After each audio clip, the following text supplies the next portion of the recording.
We're back with new allegations of harassment and assault against Sean Diddy Combs. Rodney Jones is a former producer and videographer for Diddy. He is claiming that Diddy repeatedly Jones also alleges Combs forced him to engage in unwelcome acts with workers. We don't talk about things that are nonsense. We don't even entertain nonsense, my brother. Sean Combs is already dealing with multiple lawsuits accusing him of SA. Now, the producer of his latest album, the Love album, Off the Grid, is suing him for $30 million in a harsh legal move. In a complaint filed on February 26th in federal court in New York, Rodney Jones Jr., also known as Lil Rod, claims that the influential music mogul, known as Diddy, forced him into intimate activities with and repeatedly touched his without consent. Jones describes a world controlled by Combs, where money and power dominate, stating that he was possibly and SA'd, humiliated in rituals, and cheated out of more than $50,000 for his work on the Love record released on September 15, 2023.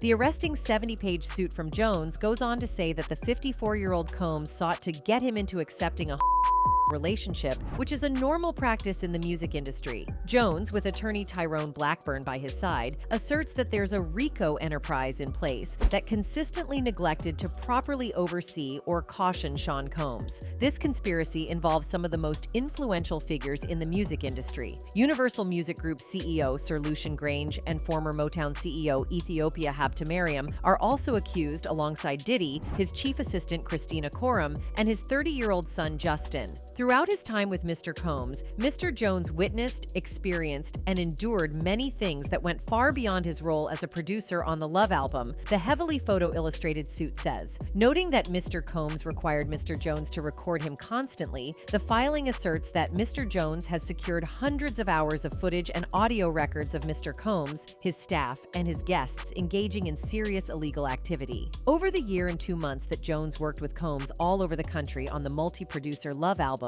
the plaintiff states that he was introduced to some of his de facto boss's famous friends, and it didn't always go well. In one instance, Jones details meeting Cuba Gooding Jr., who has had run-in of his own over misconduct accusations, and that the Oscar winner ended up touching, groping, and fondling Mr. Jones's legs, his upper inner thighs near his groin, the small of his back near his buttocks and his shoulders. Jones claims that a female cousin of Diddy's girlfriend, Young Miami, also allegedly SA'd him. Reportedly, she attempted to engage in intimate activity in front of Diddy and his staff. Furthermore, Jones asserts that Diddy brought to his residence in Miami. On one occasion, Jones claims he was present and was potentially and SA'd. Additionally, Jones alleges that at various gatherings, Diddy deliberately served women his tequila and vodka brands spiked with. The allegations extend to more disturbing claims, including the presence of very young ladies at Diddy's home, where alcohol was provided to them. Jones alleges that Diddy instructed Stevie J and his son Justin Combs to recruit.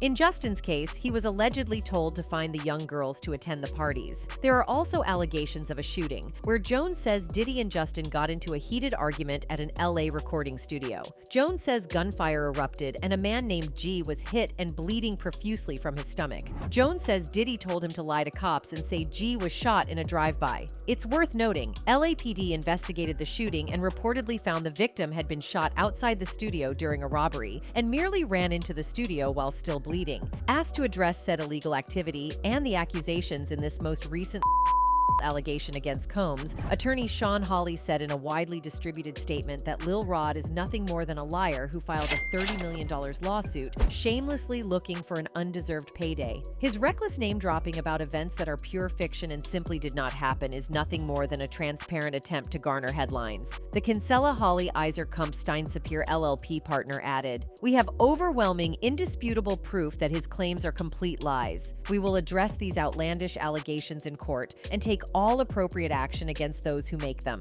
Justin Combs was even more unequivocal in his and his father's defense. Justin Combs categorically denies these absurd allegations. A spokesperson told Deadline, "They are all lies. This is a clear example of a desperate person taking desperate measures in hopes of a payday. There will be legal consequences for all defamatory statements made about the Combs family." Now, this is not the first time Diddy is facing allegations of such nature. For context, on November 16th, singer Cassie, whose full name is Cassie Ventura, filed a lawsuit in federal district court in Manhattan, accusing hip-hop mogul Diddy of physically abusing her throughout their 10-year relationship. Ventura and Diddy reportedly met in 2005 when she was 19 years old. The following year, Ventura signed to Combs' record label Bad Boy Records, where she released her debut, self-titled album. Their romantic relationship began in 2007. According to documents obtained by the New York Times, Ventura alleges Combs began exhibiting signs of control and abuse following the release of her debut album.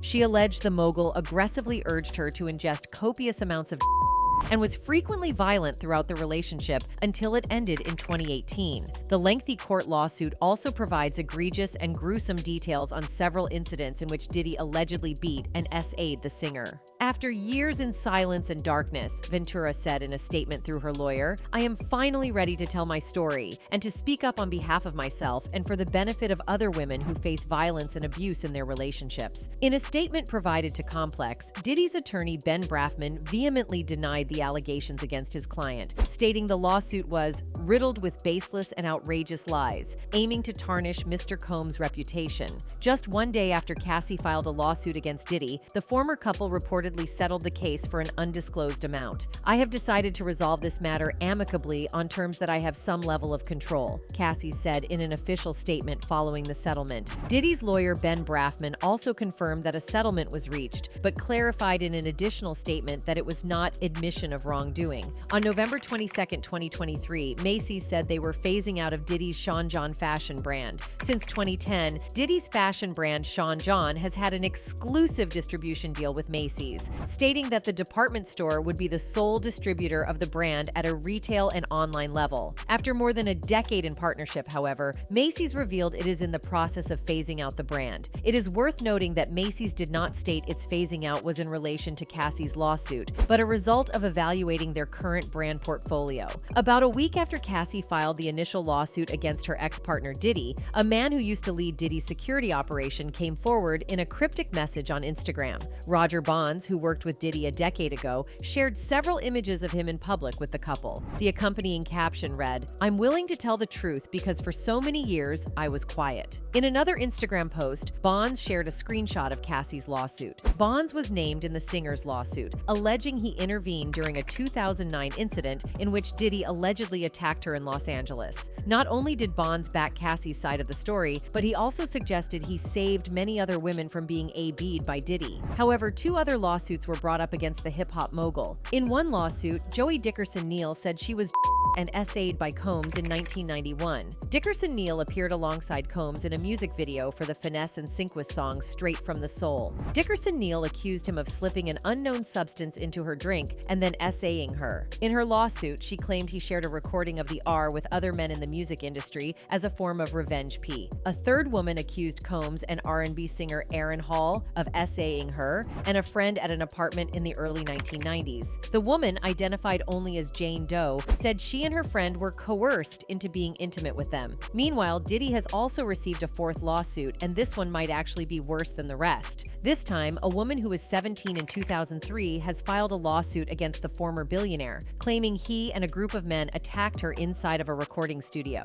In the explosive lawsuit, Jane Doe claimed that she met Harvey and the third assailant at a lounge in Detroit. Pierre repeatedly complimented Miss Doe's appearance, saying that she was hot, among other things. He then began talking about his self-described best friend and brother, Diddy. Specifically, Pierre continually stated that Diddy would love to meet Jane Doe. Pierre even called Diddy and put Jane Doe on the line. Diddy told the lady that he would love to meet her and that she should accompany Pierre to New York City in a private jet. Shortly thereafter, Pierre directed her to go with him into the bathroom at the lounge. Once inside the bathroom, Pierre began to smoke nose candy from what appeared to be an aluminum can. After he finished smoking, Pierre suddenly demanded that the young lady conduct oral S on him. After essaying her, Pierre directed the lady to accompany him, the third assailant and a third member of their group, to an airport in Pontiac, Michigan, where Signature, a fixed-base operator, had prepared a private jet to take the four of them to New York City. Upon information and belief, the private jet landed at Teterboro Airport. Upon departing the jet, two black SUVs were awaiting the group.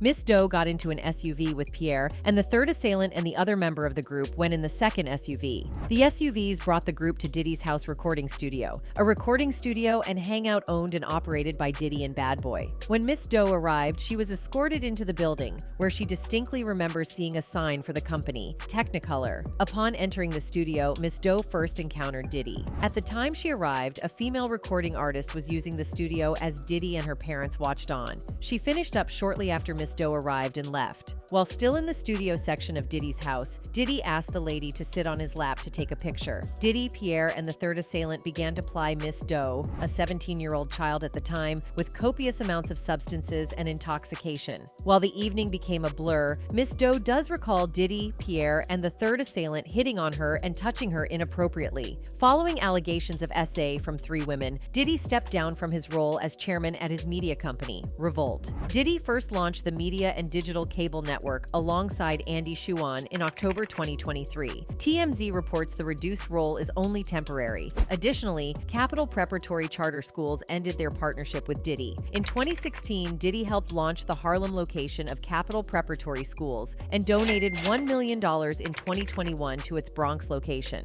On November 28th, the school announced its decision to sever ties with the entrepreneur amid ongoing SA allegations and legal issues. According to a statement from the founder and head of schools for Capital Preparatory, Dr. Steve Perry, the decision to end the partnership was made after a thorough evaluation. Following a comprehensive evaluation, a decision has been made to end the partnership between Capital Preparatory Schools and Sean Combs. While this decision was not made lightly, we firmly believe it is in the best interest of our organization's health and future, the statement read. Now, all these allegations made against Diddy are not being heard by the public for the first time. American rapper Cam'ron made some shocking revelations about how Diddy allegedly slips ecstasy in his male guests' drinks. While speaking in an interview, Cam revealed that he attended a party on Star Island in Miami, where Diddy resides. I went to a party on Star Island in Miami, where P. Diddy has a private residence. The rapper went on to speak about how he took a bunch of ecstasy since he saw everyone taking it. I took a whole bunch of ecstasy because everyone there was. Afterward, Cam allegedly started looking for the bathroom. The rapper also talked about how the house was some sort of a maze, making it hard for an intoxicated person to find his way out. So I get lost, and I'm in like just a maze of rooms. Now, I'm looking for the bathroom. Things then took a weird twist when Cam came across a room where all the creepy stuff was taking place. I open a door, and in that room, there are a bunch of men.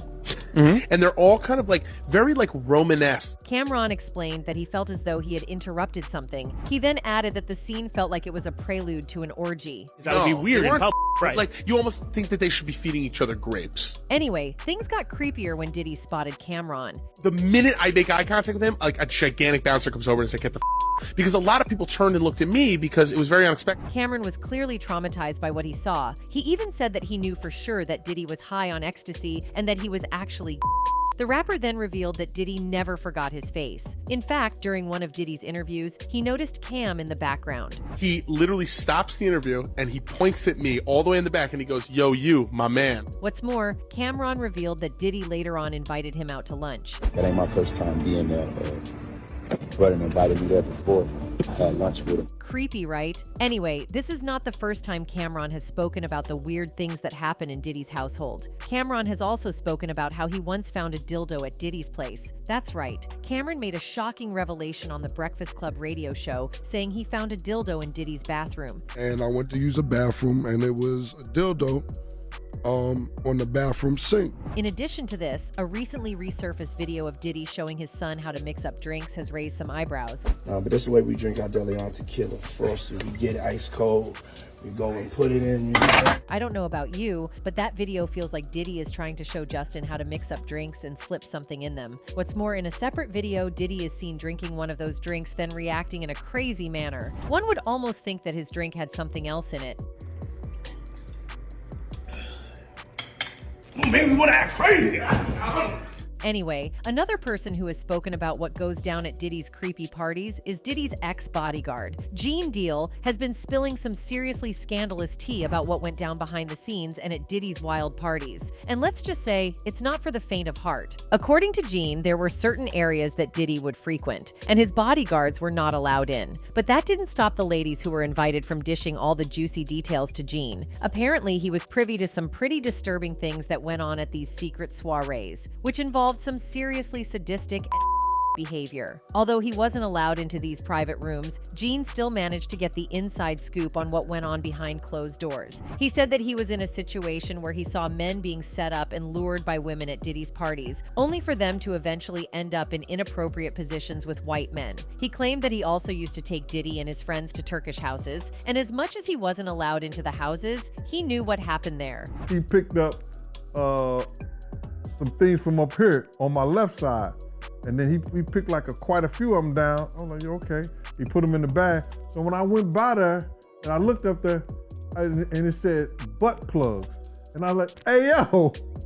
Another person who similarly shared his feelings about Diddy being was 50 Cent. He once posted something on Instagram that he later deleted. The caption stated, "Sorry, I can no longer help you guys. Soon you will all be happy," 50 wrote. "You are all now left under leadership of Puffy Daddy." What's more, 50 Cent also revealed that he felt weird around Diddy since the hip-hop star always acted. What are you talking about? What is he talking about? Incense has gone off. When people say that to me, I get a little uncomfortable. What's more, 50 Cent once posted 2 pictures of Diddy allegedly trying to smooch men. In one photo, the hip-hop mogul appears to be trying to lock lips with Rick Ross. In another photo, Diddy is wearing a pink shirt while hugging former record executive Steve Stout, who is also dressed in pink. "I ain't saying nothing, but something ain't right. Elmow," 50 Cent wrote in the caption. But it appears the rapper suddenly realized he'd gone too far. Soon after, the 38-year-old removed the post from his Instagram account. Anyway, another name that has been mentioned in the latest lawsuit filed against Diddy is Cuba Gooding Jr. You see, the acclaimed actor has also been receiving several lawsuits under New York's Adult Survivors Act, just like Diddy. The litigants, Jasmine Abey and Kelsey Harbert, allege instances of misconduct in 2018 and 2019. Now, to understand the gravity of these allegations, it's essential to delve into the specifics of each incident. In September 2018, Jasmine Abey, a cocktail waitress, experienced a harrowing encounter with Cuba Gooding Jr. within the dimly lit confines of the Lavo nightclub in Midtown Manhattan. Little did she anticipate that her evening would take a dark turn, transforming a routine night on the job into a pivotal moment in the broader conversation about consent, power dynamics, and the need for legal recourse in cases of SA. Abey's court documents outline the distressing moment when Gooding allegedly forcibly kissed her without her consent. The lawsuit vividly paints a picture of a sudden violation of personal space, an intrusion that transcended the professional boundaries of a customer and a waitress. The aftermath of this alleged non-consensual act left Abey grappling with emotional turmoil, prompting her courageous decision to confront the trauma head-on through legal channels. In a courageous display of resilience, Abey's lawsuit seeks unspecified damages for assault and battery under the umbrella of New York's Adult Survivors Act. This legal provision, enacted on Thanksgiving Day in 2022, has become a beacon of empowerment for survivors of SA. It offers a unique opportunity for individuals like Abey to seek justice, challenging the temporal constraints that might have rendered their pleas unheard under conventional statutes of limitations. Adding a layer of complexity to Abey's narrative is Gooding's subsequent guilty plea to a criminal forcible touching charge related to the 2018 Lavo nightclub incident. This acknowledgement of wrongdoing, as reflected in the legal proceedings, intertwines with Abey's account, creating a legal framework that positions her as a survivor, seeking not only acknowledgement, but also redress for the emotional and psychological toll exacted by the alleged assault. In the summer of 2019, Kelsey Harbert found herself in the vibrant atmosphere of the Magic Hour rooftop bar and lounge, hoping to seize a moment with the renowned actor Cuba Gooding Jr. However, her rendezvous with fame would escalate into a harrowing ordeal that would propel her into the legal spotlight. The incident at Magic Hour, as outlined in Harbert's lawsuit, reveals allegations of unwarranted physical contact that quickly turned a hopeful attempt to connect with a celebrity into a distressing violation of Harbert's bodily autonomy. Harbert's detailed account describes Gooding, seemingly emboldened, reaching over and initiating unwarranted physical contact. The visceral language employed in her testimony vividly paints a picture of a woman caught off guard, grappling with the stark reality of an alleged violation in a seemingly secure social setting. Harbert's narrative takes a poignant turn as she articulates the shock and discomfort she experienced in that moment, emphasizing the pervasiveness of such encounters, even in supposedly safe and social environments. In the aftermath of this distressing incident, Harbert took decisive action by filing a police report within a week. The subsequent guilty plea by Gooding to non-consensual physical contact, as detailed in the lawsuit, serves as a crucial element in Harbert's pursuit of justice. It not only validates her account, but also establishes a legal foundation for the civil lawsuit, where she seeks unspecified damages for assault and battery, lost wages, and the emotional, mental, and physical distress inflicted upon her. In any case, Cuba Gooding Jr.'s legal history casts a long shadow over the current allegations, adding layers of complexity to the narrative unfolding in the courtrooms. The actor appears to be entangled in a series of legal battles that extend beyond these recent accusations. The legal tapestry surrounding Gooding is woven with threads of previous incidents, each contributing to a mosaic of controversy that shapes public perception and legal scrutiny. His June 2023 settlement with a woman who accused him of a decade ago serves as a prelude to the current lawsuits, a stark reminder of the actor's recurrent appearances in legal arenas charged with allegations of misconduct. Now, in the event that Gooding is found guilty of all these allegations, he might actually face jail time. You see, in many states, misconduct is considered a misdemeanor and may result in jail time, probation, or fines. When the misconduct is particularly egregious or the defendant is a repeat offender, a felony and more jail time may be charged. Additionally, a guilty charge for misconduct can result in being placed on a offender registry listing, which can affect future employment opportunities. In any case, although these claims are yet to be substantiated in a court of law, many people are convinced that there's some truth to them, since these two celebrities have always been surrounded by rumors of misconduct and SA. Anyway, that's it for this video, folks. Bye.